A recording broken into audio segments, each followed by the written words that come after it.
നാളെ മുതൽ മലയാളി ഹാജിമാരും എത്തുകയാണ്. ഹജ്ജിൻ്റെ തിരക്കിലേക്ക് നീങ്ങുകയാണ് മക്ക മദീന നഗരികൾ. ഇതോടൊപ്പം കർശനമായ നിയന്ത്രണവും മക്കയിലേക്ക് ഇപ്പോൾ ഏർപ്പെടുത്തിയിട്ടുണ്ട്.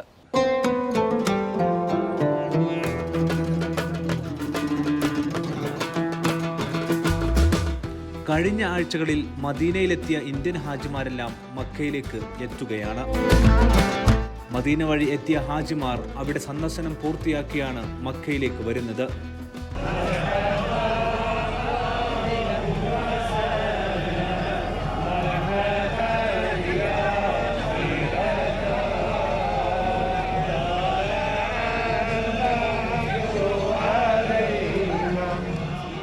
ഇതോടൊപ്പം ജിദ്ദ വിമാനത്താവളം വഴിയും ഇന്ത്യൻ ഹാജിമാരുടെ വരവ് തുടങ്ങിയിട്ടുണ്ട്. ഇതോടെ ജിദ്ദ മദീന വിമാനത്താവളങ്ങളും തിരക്കിലേക്ക് പ്രവേശിച്ചു. ഇനി ഹജ്ജ് കർമ്മം നടക്കുന്ന ജൂൺ 20 വരെ തിരക്കിലാകും വിമാനത്താവളങ്ങൾ. ജിദ്ദ മദീന എന്നിവയ്ക്ക് പുറമെ റിയാദ് ദമാം വിമാനത്താവളങ്ങൾ വഴിയും ഹാജിമാരെത്താറുണ്ട്. പക്ഷേ ഈ 2 വിമാനത്താവളങ്ങൾ വഴിയും GCC രാജ്യങ്ങളിൽ നിന്നുള്ള കുറഞ്ഞ എണ്ണം തീർത്ഥാടകരെ എത്താറുള്ളൂ. സ്വകാര്യ ഗ്രൂപ്പിലൂടെ മലയാളി ഹാജിമാരും മക്കയിൽ എത്തിക്കഴിഞ്ഞു. ഞങ്ങൾ ഒരു ഉംറ കഴിഞ്ഞു. അടുത്ത ഉംറ ആയിഷാപ്പള്ളിയിൽ ശനിയാഴ്ച പോയി ഇറാൻ ചെയ്ത് ഉംറ ചെയ്യാമെന്നുള്ളൊരു നിയത്തിലാണ് ഇരിക്കുന്നത്. നല്ല തിരക്കുണ്ട്, സാമാന്യം നല്ല ചൂടുണ്ട്. പടച്ചവൻ്റെ ബറക്കത്തുകൊണ്ട് ഞങ്ങൾ എല്ലാ കാര്യങ്ങളും ചെയ്ത് തിരിച്ചു പോകാൻ വേണ്ടി എല്ലാവരും ദുആ ചെയ്യാൻ വേണ്ടി ഞാൻ നിയത്തി. ഹാജിമാർ ഉംറ കർമ്മങ്ങൾ പൂർത്തിയാക്കി പ്രാർത്ഥനകളിലും ആരാധനകളിലുമായി ഹജ്ജ് വരെ തുടരും. എൻ്റെ 2ാമത്തെ ഹജ്ജാണ്. ആദ്യം ഹജ്ജ് ചെയ്തിട്ടിപ്പോൾ 15 വർഷമായി. അന്നത്തേലും നല്ല ഒരു ഹജ്ജായിട്ടാണ് ഞാനിപ്പോൾ കണക്കാക്കണം. അന്നത് ഗവൺമെൻറ്റിൽ പോയ കാരണം എനിക്ക് വലിയ തൃപ്തി തോന്നിയില്ല. ഇപ്പോൾ പോകാനുള്ള ഒരു അവസരം കിട്ടിയതിൽ വലിയ സന്തോഷം.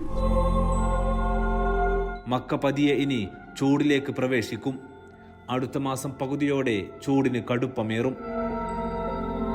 ഈ ഭാഗത്തുകളായിട്ട് തുറന്നതോട് പിന്നെ ഒരു 8 ദിവസത്തേക്ക് ഞങ്ങൾ ഇനി മദീനയിലേക്കും അത് കഴിഞ്ഞ് ഹജ്ജിന് മുമ്പായിട്ട് തിരിച്ചു വന്ന് പിന്നെ മിനായിലേക്കും മുസ്ദലിഫയിലേക്കും പോകാനുള്ള തയ്യാറെടുപ്പ് ഞങ്ങൾ.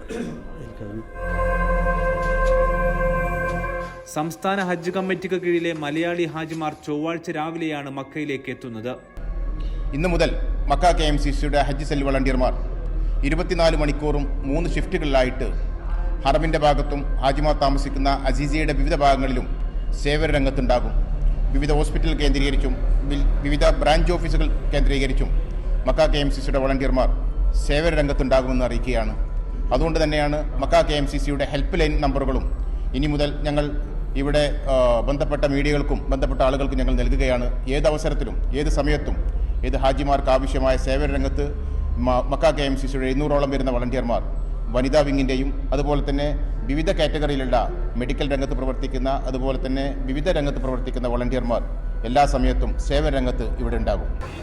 എല്ലാവരെയും സ്വീകരിക്കാൻ മലയാളി സന്നദ്ധ സംഘടനകളും തയ്യാറായി കഴിഞ്ഞു. ഹാജിമാരുടെ ആദ്യ സംഘം എത്തിത്തുടങ്ങിയിട്ടുണ്ട്. തനിമയുടെ വളണ്ടിയേഴ്സ് കർമ്മനിരതരായി സേവനം അനുഷ്ഠിച്ചു തുടങ്ങിയിട്ടുണ്ട്. ഏകദേശം 150ഓളം സ്ത്രീകളും കുട്ടികളും പുരുഷന്മാരും അടങ്ങുന്ന വലിയൊരു വനിതാ വളണ്ടിയർ വിഭാഗം ഇവിടെ സേവനനിരതരായിട്ട് കർമ്മരംഗത്തുണ്ട്. പിന്നെ ഹജ്ജിൻ്റെ പ്രധാനപ്പെട്ട ദിവസങ്ങളിൽ ഏകദേശം 350ഓളം വളണ്ടിയേഴ്സ് സൗദിയുടെ വിവിധ ഭാഗങ്ങളിൽ ഇവിടെ എത്തിച്ചേരുന്നുണ്ട്. ഇവിടെ വന്നിറങ്ങിയ ആദ്യ ഹജ്ജ് സംഘത്തിലെ എല്ലാവർക്കും തനിമ ഒരുക്കിയ ഗിഫ്റ്റ് നൽകുകയുണ്ടായി. വളരെ ആവേശകരമായ സ്വീകരണമാണ് ഇവിടെ ഒരുക്കിയിട്ടുള്ളത്. വളരെ സുഖകരമായ ഒരു ഹജ്ജ് ഈ വർഷം എല്ലാവർക്കും ഉണ്ടാവട്ടെ എന്ന് പ്രാർത്ഥിക്കുന്നു. തിരക്കേറിയതോടെ മക്കയിലേക്ക് പ്രവേശന നിയന്ത്രണവും പ്രാബല്യത്തിലാവുകയാണ്. ലോകത്തിന്റെ വിവിധ ഭാഗങ്ങളിൽ നിന്നായി ആയിരക്കണക്കിന് ഹജ്ജ് തീർത്ഥാടകരാണ് ദിനംപ്രതി എന്നോണം മക്കയിലെത്തുന്നത്. ഈ സാഹചര്യത്തിലാണ് ഉംറ തീർത്ഥാടകർക്ക് നിയന്ത്രണം ഏർപ്പെടുത്തുന്നത്. ദുൽഖഅദ് 16 അഥവാ മെയ് 24 മുതൽ ഉംറ പെർമിറ്റുകൾ അനുവദിക്കുന്നത് നിർത്തിവെക്കും. ദുൽഹജ്ജ് 20 അഥവാ ജൂൺ 26 വരെ ഈ നിയന്ത്രണം തുടരും. ഈ കാലയളവിൽ ഹജ്ജ് പെർമിറ്റുള്ളവർക്ക് മാത്രമേ ഉംറ ചെയ്യാൻ അനുവാദമുള്ളൂ. അതേസമയം നിലവിൽ ഉംറ വിസയിൽ സൗദിയിൽ കഴിയുന്നവർക്ക് സൗദിയിൽ നിന്നും മടങ്ങാൻ ജൂൺ 6 വരെ സമയം അനുവദിച്ചിട്ടുണ്ട്. ഇവർക്ക് മക്കയിലെ താമസ സ്ഥലത്ത് തുടരുന്നതിന് തടസ്സമില്ല.